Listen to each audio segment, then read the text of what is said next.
President Franklin D. Roosevelt called the Japanese attack on Pearl Harbor on Hawaii a day that will live in infamy. Now, decades later, Americans are still remembering that solemn day that launched the United States into World War II. ABC4's Northern Utah correspondent Kate Garner showing us how some mark the anniversary of the attack in Ogden.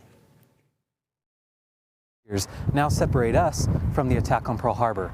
But here in Ogden, Utah's oldest American Legion post ensures that the people lost that fateful day are never forgotten. We also give thanks. A prayer, a three-gun salute,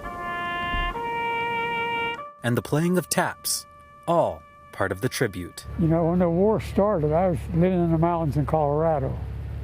We're a long ways from the war. We knew it was bad, but we didn't know how bad.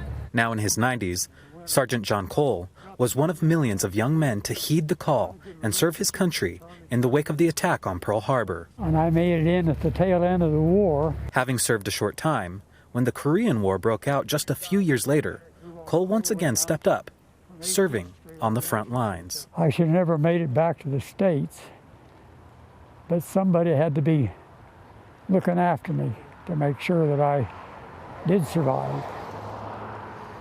It had to be, because there's too many times that I should have died.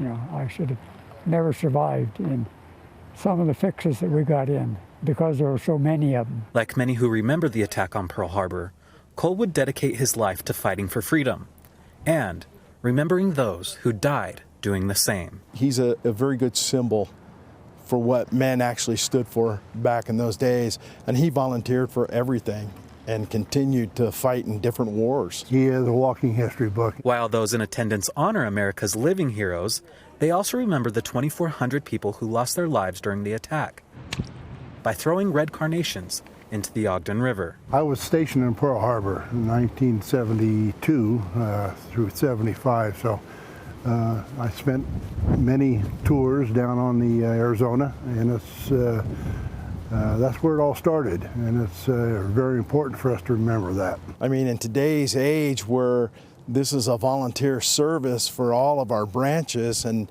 nobody wants to volunteer anymore, and I think they forget what's happened and what people sacrifice to keep our freedom. So for all those who served, a flower-lined river is dedicated to you.